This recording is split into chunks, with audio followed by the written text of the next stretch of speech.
네, 반갑습니다. 김법성입니다. 오늘은 대입 논술 초보 탈출하기 첫 번째 강의입니다. 논술은 상당히 어려워하는데 너무 어려워할 필요가 없습니다. 대학교 논술 시험을 보는 데 있어서 학생들이 가장 염두에 두고 있어야 될 첫 번째 요소가 뭐냐? 채점자죠. 채점자. 대학 논술을 이해하는 데 있어서 가장 먼저 이해하셔야 될 게 채점자입니다. 채점자. 이 채점자를 이해하는 게 가장 중요하죠. 채점자가 어떤 사람인가, 어떤 생각을 하고 있는가. 이 사람들을 이해해야 내가 어떻게 해야 이들을 만족시킬까를 이해하죠. 이 채점자를 이해하기 위해서는 우선 여러분들이 시험을 볼 때 대략 몇 % 선이 합격선인가를 이해하는 게 필요하겠죠. 그죠? 그죠? 그러면 가장 먼저 합격선을 조금 이해를 하셔야 됩니다. 합격선. 대학에서 대략 논술 전형에서 경쟁률이 40대 1이야. 그죠? 40대 1 정도 되면 대략 합격선은 한 100명 중에 한 2.5명 되네요. 100명 중에 2.5명. 그죠? 근데 최저를 못 맞춰서 떨어지는 애들 치면 한 30대 1 정도 치면 돼요. 그래서 대략 합격선이 몇 프로에 나오냐면 대학의 합격선이 한 4에서 5% 선에서 나옵니다. 실제 시험 보는 학생들의 4에서 5%면 어떻죠? 상당히 잘하는 겁니다. 100명 중에 4명이니까. 그러면 여러분들이 글을 쓴다라고 할 때 100명 중에 4명, 5명 안에 들어가려면 어떻게 해야 되죠?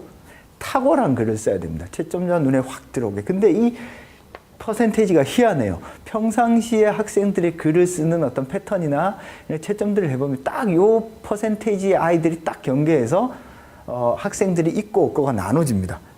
그래서 채점자가 가지고 있는 학생들을 선발할 때 대략 합격선이 요 정도 된다라는 걸 이해를 하고 요 안에 들려면 채점자들을 어떻게 만족시켜줘야 될까? 물론 이제 과에 따라서 전형에 따라서 조금 달라지긴 하겠지만 그리고 뭐 반영 비율에 따라 달라지긴 하겠지만 대략 요 퍼센트가 대략 합격선이다라고 이해를 하시면 되겠습니다. 그럼 채점자를 이해를 해봅시다. 채점자는 요 정도 안에 들어가는 애들을 뽑을 때 뭘 뽑고 점수를 잘 줄까? 기본적으로 채점자를 생각을 해봅시다. 여러분들이 글을 썼어. 글을 썼는데 이 글에 대해서 점수를 매긴단 말이죠. 뭐 가지고 점수 매기죠? 채점자는 아주 날카로운 눈으로 여러분들의 글을 의심합니다. 비판을 하죠. 그래서 의심하고 비판하는 눈으로 채점자들을 봐. 채점자의 기본적인 속성이 뭐냐면 채점자들은 아주 논리적인 사람입니다. 그 말은 무슨 뜻이에요? 내가 쓴 글이 비논리적이다라고 내 스스로 생각이 된다면 그건 좋은 글이 아니라는 거죠. 그러니까 채점자는 아주 논리적인 사람이다라고 생각을 하고 글을 써야 됩니다. 따라서 내가 생각해도 비논리적이다 그러면 이건 채점자가 싫어하겠구나 라고 생각을 하셔야 됩니다. 그 다음에 채점자는 어떻게 생각해야 되냐면 완전히 나랑 반대되는 의견을 가져.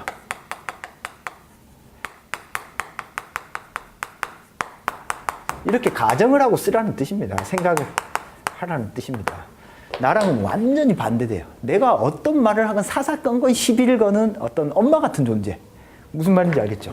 완전히 반대 의견을 가진 사람이다 라고 생각을 하시는 게 좋습니다. 그 다음에 그러니까 여러분들이 글을 쓸 때 요런 사람 일반적으로 어떻죠? 싫어하죠. 꼬치꼬치 캐물으니까. 근데 대학에서 논술을 통해서 학생들의 뭘 측정하는 거예요? 사고력, 비판적 사고력, 논리적 사고력, 합리적 사고력 뭐 이런 것들을 보잖아요. 그럼 이걸 묻지를 않을 수가 없어. 특히 학문한다라고 하는 것은 뭔가 논리적으로 정당한가 타당한가 그죠? 이런 걸 따지는 거잖아. 그러면은 이걸 묻지 않을 수가 없단 말이에요. 결국 채점자가 여러분들의 어떤 외모를 보고 여러분들의 모습을 보고 평가하는 거 아니죠. 그러면 채점자의 특징을 정확히 이해해야 돼. 와, 정말 논리적으로 깐깐한 사람이구나. 조금이라도 내 생각에 반대 의견을 제시하는 사람이구나라는 생각을 가지고 여러분들이 글을 쓰는 습관을 가지는 게 필요합니다. 따라서 평상시에 연습할 때 여러분들이 어떤 주장을 한다고 칩시다. 그러면 여러분들의 머릿속에는 어떤 일이 벌어져요? 분열이 돼 있어야 돼. 내 의견과는 완전히 다른 어떤 한 사람을 가상을 설정을 하고 그렇게 되면 어떻게 돼? 반대 의견을 제시할 수 있는 그런 어떤 마인드를 가져야지만 됩니다. 채점자가 이런 마인드를 가지고 있는 사람이다라고 하면 여러분들이 채점할 때 어떻게 하는지를 조금 더 생각을 해보면 이런 마인드를 가지고 있기 때문에 논술 공부할 때는 학교 레벨하고는 아무 상관없습니다. 학교가 예를 들어서 뭐 수도권에 조금 밑에 있는 대학이다. 근데 논술을 봐. 그렇다고 해서 뭔가 비논리적인 사람을 뽑아요? 아니죠. 학교가 뭐 최상위권이라고 해서 엄청나게 논리적인 학생을 뽑나요? 그런 거 아닙니다. 무슨 얘기냐면 학생들 수준은 거의 비슷비슷하다는 거죠. 그래서 논술의 난이도는 학교 난이도하고 아무런 상관이 없어요. 그냥 다 어렵다라고 생각합니다. 물론 학교에 따라서 뭔가 어렵고 쉽고 차이가 있긴 한데 논술의 난이도는 학교 레벨하고는 큰 상관이 없다. 그래서 논술 그 자체가 요구하는 사고력과 능력, 이해력, 비판적 사고력 이런 것들을 가지는 연습이 필요하지 학교에 딱 맞춰서 공부한다라고 하는 건 그 대학의 어떤 문제 패턴에 정형화돼 있어 오히려 다양한 대학에 준비하는데 조금 소홀해질 수 있습니다. 그리고 근본적으로 사고의 패턴이나 형태라고 하는 건 여러 가지니까 몇몇 학교에 맞추어서 공부하는 것보다 논술이 묻고자 하는 사고력 그 자체에 조금 집중하는 것이 좋겠다. 그래서 채점자들은 기본적으로 이런 마인드를 가지고 있습니다. 채점자들은 아주 논리적이면서 반대 의견을 가지고 있고 학교 레벨에 상관없이 똑똑한 애들, 뭔가 사고력이 있는 애들 뽑아요. 알겠죠? 무슨 뜻인지. 그래서 그런 애들 딱 뽑으면 4, 5% 정도 되는 아이들의 글이 좀 탁월해요. 그래서 채점자들은 요 정도 퍼센테이지에 들어가는 아이들을 탁월함을 가졌다라고 판단합니다. 따라서 적당히 잘 쓰고 원고지 안에 칸 채운다고 해서 좋은 글이 나오는 게 아니라 내가 쓰는 글은 완전히 탁월해야 된다라는 생각을 가지는 게 좀 필요합니다. 그러면 여러분들이 연습을 할 때 어떻게 써야 탁월해질까? 이걸 고민해야 되겠죠. 예를 들어 봅시다. 여러분들 요즘에 무슨 오디션 프로그램들 많잖아. 슈스케 같은 거. 슈스케 보면은 대략 어떤 친구들이 합격을 하던가요? 일단 기본적으로 탑10 안에 들려면 기본적인 내공은 가져야 되잖아. 놀이 실력이 원천적으로 없어. 그런 아이들이 탑10에 드나요? 기본적으로 학교에서 요구한 어떤 논제에 묻는 말에 정확히 답하는 친구들 있죠. 그런 친구들은요, 기본은 갖추고 있는 겁니다. 슈스케로 얘기하면 노래 실력은 어느 정도 있는 친구다. 근데 노래 실력만 있다고 합격하던가요? 보컬 트레이너들 다 떨어지잖아. 그럼 왜 그래요? 일정 정도 묻는 말이 정확히 답할 수 있으면, 일정 정도 음악 실력이 가지고 있으면 그 다음에 확실하게 보여줄 수 있는 뭔가가 있어야 됩니다. 확실하게 보여줄 수 있는. 그 확실하게 보여줄 수 있는 뭔가가 없는 사람들, 학생들 탁월하지가 않아요. 그죠? 그러면 논술 공부할 때 기본적으로 묻는 말에 정확히 답하는 건 필요하겠지만 탁월하게 뭔가 보여줄 게 뭘까를 내가 생각을 하면서 글을 써야 돼요. 그렇지 않을 경우에는 좋은 글이 되기 어렵다. 무슨 말인지 알겠죠? 그러면 여러분들이 시험을 본다. 논술 공부를 한다. 그러면 뭘 생각해야 하냐? 내가 채점자가 이런 마인드를 가지고 있으니까 여러분들은 뭘 하면 되죠? 채점자가 돼보면 되잖아. 채점자 되기. 자, 채점자가 되려면 어떻게 하냐? 나를 버려야 돼. 자, 예를 한번 들어볼까요? 논술 문제를 한번 봅시다. 논술 문제, 기출냈던 문제인데요. 이화여대에서 나왔던 문제입니다. 가마를 이용해서 가족 개념의 변화와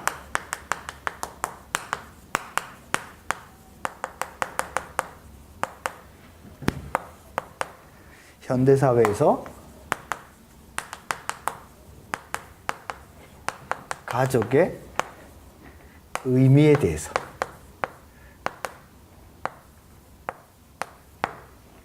자신의 견해를 써라.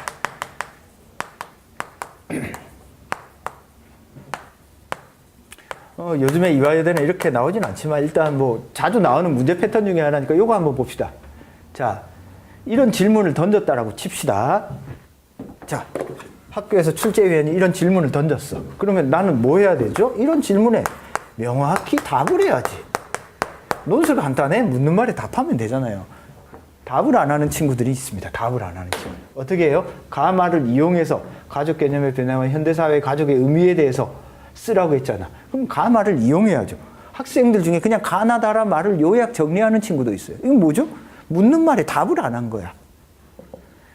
첫째로 논제가 시키는 대로 일단 사고를 해야죠. 나를 버려야 됩니다. 그죠? 텍스트가 무슨 이야기를 하고 있는가를 정확히 찾아서 객관적인 텍스트의 이해가 선행되지 않은 상태에서 질문에 대한 정확한 어떤 답들을 객관적인 형태로 찾아놓지 않은 상태에서 글을 쓰면 안 된다는 거죠. 그건 글이 모호해집니다. 그래서 논술을 제대로 하려면 그냥 내 마음대로 쓰는 경우, 대부분의 학생들이 논술 처음 하는 경우에 그냥 자기 마음대로 쓰는 글인 줄 알아요. 아닙니다. 대학에서 시키는 대로 쓰는 글입니다. 그래서 나를 버리는 게 필요하다. 자, 나를 버리고 뭐가 돼야죠? 나를 버리면 뭐가 돼? 채점자가 나한테 묻는 게 뭔지 이거 생각해야죠. 아, 그러면 가나다라 마 중에는 가족의 개념 변화에 관련된 것들이 있을 거고, 그죠? 가나다라 마 중에는 가족의 의미와 관련된 것도 있을 거고, 가나다라 마에는 현대사회의 어떤 모습에 관한 것도 있겠네요. 이런 것들을 어때? 각각 매치시켜서 정리를 해줘야지. 그죠? 따라서 1차적으로 텍스트를 보면서 내가 정확히 이 제시문을 이해하고 있다라는 사실을 분명하게 제시해 주는 게 좋다. 자, 두 번째 갑시다. 두 번째. 나를 버려야 돼. 그 다음에 두 번째 뭘까? 나를 버리고 나면 뭘 해야 되나요? 아, 이 글은 어떤 식으로 썼을 때 좀 좋은 글이 될까? 채점 포인트를 생각해 봐야죠. 채점 포인트. 이 글의 채점 포인트는 뭘까? 1차적으로 봅시다. 채점 포인트를 잡아보죠. 가나다라 말을 이용하라 그랬잖아. 근데 가나다라 말을 다 이용했는지 안 했는지 다. 어떤 학생들은 가나다만 이용하고 어떤 가나다라만 이용. 안 되겠죠. 가나다라 말을 이용하라 그랬으면 다 이용할 거리가 있으니까 그걸 줬겠지. 첫째, 가나다라 말을 전부 다 이용을 했는가? 그 이용을 한 것을 통해서 가족 개념의 변화, 개념이 어떻게 변화해 왔는가? 그죠? 변화라고 하는 건 어떤 개념이야? 시간 개념이잖아. 그러면 변화니까 과거에서 현재로 어떻게 바뀌었는지를 정확히 찾아야 되겠네. 그죠? 현대사회가 가지고 있는 어떤 특징들 정확히 찾았는가? 두 번째. 그죠?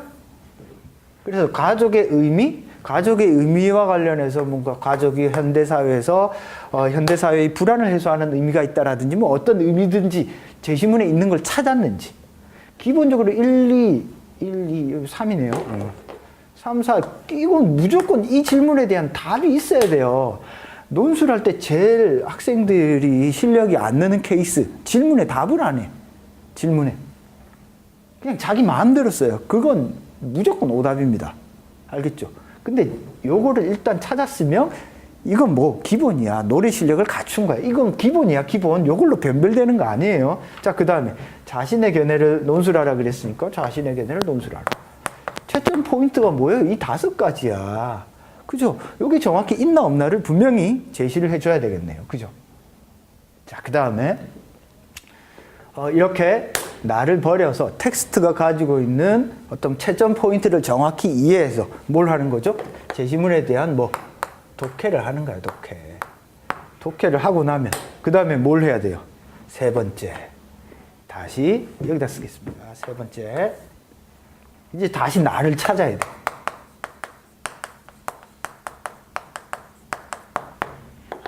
자, 가족의 개념 변화와 현대사회에서 가족의 의미에 대해서 자신의 견해를 쓰라고 그랬잖아요. 자신의 견해. 그럼 나는 이것에 대해서 어떤 견해를 가지고 있는가? 자, 나를 찾으려면 어떻게 해야 돼요? 이 주제에 대한 내 문제의식이 있어야지. 이 주제에 대한 뭐? 나의 문제의식이 있어야 돼. 이 문제의식이 없으면 어떻죠? 상투적이고 그냥 제시문 짜집기 요약 정리한 글이 됩니다. 자, 우리가 이런 글을 쓴다고 생각을 해보자. 지금 내가 순서로는 뭐를 잡았죠? 1번, 2번, 3번으로 찾았죠. 자, 그렇지만 여러분들이 글을 쓸 때는 반대로 가야 됩니다. 나의 자신의 견해를 가장 먼저. 현대사회에서 가족이 중요하다, 아니다, 덜 중요하다. 아니면 가족 의미 없다. 어떤 주장을 펴든 상관이 없어요. 내 주장을 먼저 찾아야지. 여러분들이 채점자가 돼서 무엇을 채점할까를 생각해 보면 나를 버리고 채점 포인트를 찾아서 다시 나의 견해와 입장을 찾는 어떤 과정을 겪어야 되지만 글을 쓸 때는 거꾸로 가야 돼. 내가 이 주제에 대해서 도대체 어떤 포지션을, 나는 어떤 기준에서 현대사회의 가족을 바라볼 것인가, 내 기준이 있어야지. 나는 뭐 행복을 기준으로 보겠다라든지, 그죠? 나는 경제적 안정성을 기준으로 놓고 보겠다라든지, 아니면 인간과 인간 사이의 관계, 아니면 전통적인 어떤 관계의 어떤 우수성, 아니면 유용성의 관점에서 보겠다. 자기만의 자신의 견해를 쓸 수 있는 뭐 기준이 분명하게 있어야 될 거 아니에요. 그 기준을 정확히 설정해서 우리 사회에 뭐 지금 가족이 제대로 안 되어 있기 때문에 문제가 많지 않냐. 따라서 내 기준에 따르면 내 말이 맞다. 그 다음에 어떻게 하죠? 내 말이 맞음을 입증하기 위해서 앞부분을 다시 재구성을 하는 겁니다. 즉 역으로 사고를 해야 돼. 즉 가장 먼저 내가 해야 될 말부터 찾고, 내가 진짜 해야 될 말부터 찾고, 그 말에 도달하고 귀결되기 위한 과정으로서 어때? 1번과 2번을 챙겨야 된다는 뜻입니다. 무슨 뜻인지 아시겠죠? 그래서 채점자 되기라고 하는 것은 다단한 것이 아닙니다. 채점자라고 하면 이 질문에 어떤 답을 요구할까? 일단 질문에 대해서 답을 제대로 안 하는 친구들은 절대 안 된다. 알겠죠? 그 다음에 그 답을 하는 과정에서 어떤 부분에서 탁월함을 보여줘야 될까? 그 탁월함은 단순히 묻는 말에만 정확히 답하는 것뿐만이 아니라 그 답하는 과정에서 나의 어떤 입장이나 포지션이 분명하면 분명할수록 그것과 제시문과 치고받고 싸우는 과정에서 논증이 되는, 논리적으로 증명이 되는 글들을 쓸 때 좋은 어떤 탁월한 글을 쓸 수 있습니다. 결국 채점자가 어떤 사람이고 내가 채점자가 되어서 어떤 걸 보여줄 때 좋은 글이 될까를 고민한다면 3번을 조금 고민을 해보셔야 되겠다. 무슨 말인지 알겠죠? 좀 생각을 해봅시다. 요즘에 이런 어떤 자기 견해를 쓰라 이런 문제도 있지만 이런 문제도 한번 볼까요? 문제를 하나 여기다 더 써볼게요. 가를 참고해서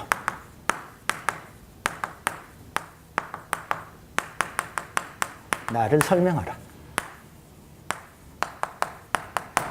자, 어떤 논술 문제가 나오든 그 논술 문제를 보면 채점자가 뭘 볼지를 이해를 하셔야 됩니다. 마찬가지죠. 자, 가를 참고해야 되니까 무조건 참고해야 돼. 설명하라, 설명해야 되죠. 그죠? 이 두 가지를 요구하네요. 그죠? 이 두 가지에 대한 답이 분명히 있어야 됩니다. 근데 학교가 학생들한테 설명을 하라고 요구했어. 왜 요구하죠?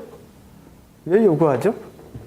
그러니까 많은 경우에 이런 문제들을 보면 가의 어떠한 것에 따르면 나에 나타난 세모 현상들은 어떠하게 설명될 수 있다. 이런 형태의 어떤 사고 과정을 거칩니다. 근데 중요한 건 학생들이 평상시에 논리적으로 사고하는 연습, 즉 탁월한 글을 쓰려면 이 나에 좀 더 포커스를 맞추는 게 좋아요. 왜 그러냐면 나 스스로 이게 어떤 현상이고 어떤 일이고 무슨 일이고 내 스스로 나 제시문을 설명하는 연습을 자꾸 해보세요.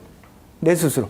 그렇다면 다른 수많은 설명의 방식이 있단 말이에요. 예를 들어서 분필이 여기 있다. 분필이 툭 떨어지잖아요. 왜 떨어지죠? 중력 때문에 떨어지잖아. 그죠? 근데 왜 떨어지나요? 내가 놓았기 때문에 떨어지기도 하죠. 어떤 현상을 설명할 수 있는 방법은 여러 가지가 있어요. 즉, 여러분들이 평상시에 논술 공부할 때는 설명을 다양하게 폭넓게 해보세요. 그냥 스스로. 그러면 가를 가지고 설명할 때 어떤 차이가 있는지를 알게 됩니다. 무슨 뜻인지 알겠죠? 단순하게 나를 가지고 설명하라, 가를 가지고 그냥 가만 있다 쳐다보면서 나를 설명하려고 하면 아이들이 가가 가지고 있는 고유한 의미들을 잘 이해를 못해요. 즉, 가는 나를 설명할 수 있는 수많은 방법 중에서 이런 측면에서 이러하게 설명할 수 있음을 변별해서 보여줄 수 있어야 되는데 학생들의 경우 가의 이거에 따르면 나는 이거다. 채점하는 사람이 읽어보면 그냥 가나 적절히 요약했네 이런 느낌이 드는 경우가 아주 많습니다. 채점자의 눈이 자꾸 대보는 연습을 한다는 건 뭐냐면 이런 문제들을 왜 어떤 의도로 냈을까를 자꾸 생각해 보라는 뜻입니다. 자, 여러분들이 이제 논술 초보를 탈출을 하려면 첫째도 둘째도 어떻게 해야 된다? 이 채점자가 돼봐야 됩니다. 자꾸 글을 읽어봐야 돼요. 아니 근데 저는 하나도 모르는데 어떻게 채점자가 되죠? 간단합니다. 여러분들 논술 공부할 때 어떻게 하나요? 책도 읽고 뭐 공부도 하고 글도 쓰면서 할 거 아니에요.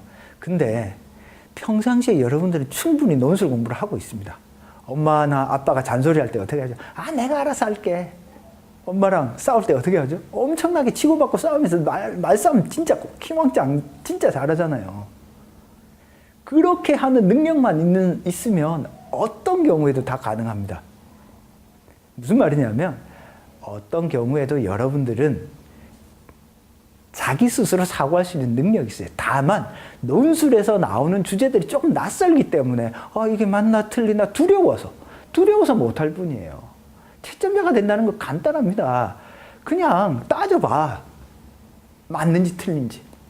제시문에 어떤 얘기 있으면 제시문에 이 말을 1차적으로 정확히 이해해서 이 말에 근거할 때 맞는지 틀린지만 따져보면 돼요. 그래서 평상시에 막 따지고 들어가는 거 잘하는 친구들은 논술도 잘합니다. 알겠죠?